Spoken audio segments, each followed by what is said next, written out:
Olá pessoal, nós vamos tratar hoje de uma obra muito interessante da Simone Weil chamada Carta a um Religioso.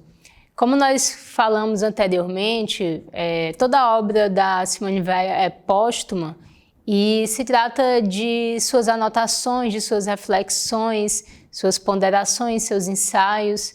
Essa obra específica são as correspondências da Simone Weil com um padre dominicano que lhe foi apresentado pelo seu amigo filósofo Jacques Maritain. Como nós sabemos também, a Simone Weil não é apenas uma pensadora, uma intelectual, uma filósofa, mas também é uma pessoa extremamente imbuída de um autoaperfeiçoamento, de uma busca espiritual, de uma tentativa de apreensão das verdades, né, de ordem transcendente, alguém que estava passando por experiências muito singulares, como nós vimos, né, algumas experiências místicas muito fortes. Então, ela se sente cada vez mais tocada pelo cristianismo, cada vez mais próxima, né, de uma religiosidade cristã. No entanto, ela também sente uma inquietação, um distanciamento em relação a determinados dogmas da Igreja Católica. Então, essa correspondência mostra essas dúvidas, né, sendo exposta por essa pessoa tão singular a um religioso. É como se ela, expondo, né, todas aquelas indagações, todas aquelas inquietações do seu coração, ela se perguntasse para aquele padre que lhe se tornou um grande amigo, se ela deveria ou não ser considerada uma católica, se ela deveria ou não ser batizada, né? E até o último minuto de sua vida, ela, de certa forma, se recusou a essa entrada na igreja, né? No sentido da instituição. Então é isso que nós vamos ver nessa obra, que foi editada também por Albert Camus. Nós vimos que o Camus, que foi um grande escritor, né, vencedor do Prêmio Nobel, foi um dos responsáveis pela edição das primeiras obras, né, pela difusão, né, das obras da Simone Weil na França em um primeiro momento. Então também essa obra foi publicada inicialmente por ele, com esse título, né, Carta a um Religioso. Então, antes de nós expormos algumas dessas indagações tão instigantes, né, e às vezes tão estranhas, né, da Simone Weil, nós vamos falar um pouco sobre o contexto dessa obra, sobre uma intuição, né, de certa forma, perpassa todo o questionamento dela, que é uma ideia de que tudo aquilo que já foi feito, né, de bom, de belo, de espiritualizado na nossa civilização, todas as nossas conquistas culturais que apontam para essa ideia, né, de sublimação e de espiritualidade, de certa forma elas prefiguram o cristianismo. É como se fosse uma espécie de profecia, né, de Cristo, algo que anunciava Cristo. Então, nesse sentido, ela acaba nadando contra uma corrente, como, por exemplo, a perspectiva de Nietzsche, que volta até a Grécia, no sentido de encontrar ali uma visão de mundo que iria se contrapor ao cristianismo. Ela, como sendo alguém que tinha uma admiração muito grande pela cultura clássica, ela vai ver justamente nessa cultura também muita prefiguração das verdades cristãs. Nesse sentido, a gente pode dizer que ela percebe no humanismo grego, naquela perspectiva da ideia grega, né, da paideia, da formação, na busca de um ideal superior. Ela vê em muitos momentos ali, em muitos contextos, algo muito próximo ao cristianismo. Então, é como se houvesse uma linha, né, de ligação entre o humanismo grego e o humanismo cristão. Então, ela não estaria naquela corrente que faz com que essa cultura pagã se contraponha a uma cultura cristã. Pelo contrário, ela vê em alguns momentos do paganismo, ela vê em alguns momentos dessas civilizações antigas, não apenas a Grécia, mas outras civilizações também, ela vê verdades, né? Verdades sendo reveladas. E como Cristo é a verdade, então todo aquele pedacinho de verdade, toda aquela verdade que apareceu em outros contextos, também era sustentada pela luz do próprio cristianismo. Então, a gente vai ver aqui que ela reconhecia no âmago dessas civilizações uma verdade eterna, né? Uma verdade que diz respeito não apenas a uma determinada cultura, não apenas a um determinado contexto, mas que diz respeito à própria eternidade, né? A própria estrutura de revelação da divindade, da relação do ser humano com o divino, com o transcendente.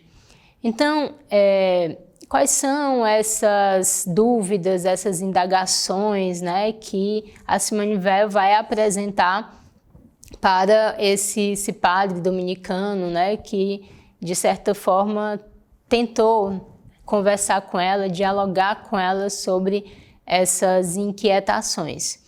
Ela vai falar sobre muitos aspectos, mas um dos primeiros problemas que ela vê, né, digamos assim, são problemas referentes ao povo hebreu, no sentido de que ela vai levantar a seguinte questão: se nós nos colocarmos alguns séculos antes de Cristo e observarmos como essas religiões, né, como essas civilizações, melhor dizendo, estavam se organizando, se relacionando, né, entendendo, compreendendo o mundo, nós veremos que as civilizações egípcias, as civilizações hindus, né, elas tinham uma proximidade maior com Deus do que o próprio povo hebreu, que depois é considerado o povo eleito. Por quê? Porque o povo hebreu, num primeiro momento, tem uma ideia de Deus que é uma ideia equivocada, que é a ideia de um Senhor dos Exércitos, né? Que é a ideia de um Deus que comete atrocidades. Então, ela vai dizer o seguinte: bom, uma das verdades essenciais sobre Deus é que Deus é bom. Então, você observando algumas culturas antigas, você vê que essa ideia, essa noção, essa intuição, ela já existia. Ela vai dizer que lá na Ilíada, Zeus não vai aparecer mandando determinados seres humanos cometerem atrocidades, não existe isso. Ela vai citar também Heródoto, que é um grande historiador, dizendo que ele faz notar que em quase nenhuma civilização havia essa ideia de um Deus que pune, da mesma forma pune no sentido de estar do lado de um povo guerreiro e que faz com que atrocidades sejam cometidas. Então essa ideia de um Deus dos exércitos ou um Zeus dos exércitos seria uma espécie de blasfêmia. Então essa é a primeira argumentação que ela faz no sentido de mostrar que o povo hebreu só acatou, né, digamos assim, a ideia de um Deus bom, né, depois do contato que eles tiveram com as outras civilizações, ou seja, depois do exílio. Então, essa é uma observação inicial que ela faz, mas também é importante pontuar que no começo dessa obra, na introdução, no prefácio dessa obra, a Simone Weil faz questão de colocar que tudo aquilo que ela está falando, muito embora ela esteja falando de uma maneira aparentemente peremptória, né, em um tom afirmativo, na verdade são indagações, é como se tudo que ela está dissertando tivesse um ponto de interrogação na sua cabeça. Ela não usa a interrogação na obra, ela vai tecendo, né, considerações, mas subentende-se que tudo são perguntas, né? Ela está, como já foi dito, expondo as suas inquietações, as suas angústias, as suas reflexões, que são permeadas por um conhecimento, por uma erudição incrível, né? De várias culturas, de várias civilizações antigas, né? Do folclore mesmo, do mito, de várias tradições. Então ela traz tudo isso. E o primeiro motivo de inquietação dela é justamente essa ideia da concepção que o povo de Israel tinha, né, de Deus. E ela vai dizer, inclusive, que embora eles tenham combatido a idolatria, né, no sentido de combater aquela devoção, né, a um ser que não fosse Deus, ela os acusa de idolatrar o seu próprio povo, né? Ela vai dizer que a ideia dos hebreus, né, de um povo eleito, era uma idolatria de um povo, era uma idolatria de uma nação. Então a gente tem dois elementos aí que ela destaca como sendo elementos problemáticos, né, dessa relação do povo hebreu com Deus, dessa concepção, né, que o povo hebreu tinha com Deus. Primeiro, essa ideia de um Deus feroz, né, de um Deus que manda cometer atrocidades e que comete atrocidades, isso que aparece no Velho Testamento, e também a presunção de ser um povo eleito, né? Então, você vê que ela vai entrando em determinadas questões que são bem, digamos assim, sensíveis, né, para uma pessoa mais religiosa, e ela vai se perguntando mesmo, né? Ela vai se questionando. Então, um outro problema, uma outra questão que ela vê, ou uma outra indagação, se dá sobre a questão dos próprios sacramentos, dos mistérios que existiam antes, né? Antes do cristianismo. Ela vai dizer, por exemplo, que as cerimônias dos mistérios de Eleusis e de Osíris eram considerados sacramentos, né? E ela ainda avança no sentido de dizer que talvez pudessem ser considerados sacramentos da mesma forma que os sacramentos cristãos, porque se Deus é eterno, a gente não pode estabelecer essa relação de temporalidade como sendo algo fundamental, né? Então, seria possível que, mesmo antes, né, da encarnação do Verbo como Jesus Cristo, houvesse determinados sacramentos que favorecessem essa relação do ser humano com a divindade.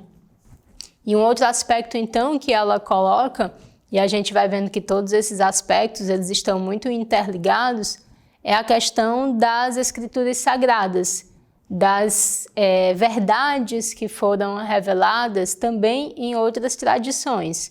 Ora, não existe apenas a Bíblia contendo verdades reveladas, existem outros livros sagrados de outras religiões que também são verdades reveladas e que precisam ser consideradas como tais.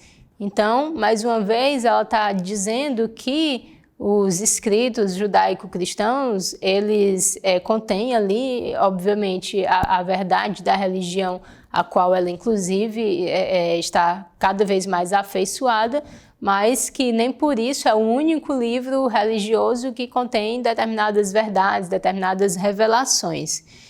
E aí ela começa a avançar em especulações, né, em considerações que realmente soam muito estranhas, né, muito idiosincráticas para um ouvido mais religioso, mais dogmático, né? Ela vai dizer, por exemplo, que não é certo que o Verbo tenha encarnado apenas em Jesus, né? Que talvez ele tivesse encarnado, por exemplo, no Egito como Osíris, né? Ou como Krishna na Índia. Então, ela supõe isso, né? Então, se nós considerarmos uma perspectiva mais dogmática, isso aí já era motivo para dizer que não, que você não pode ser considerado cristã, né?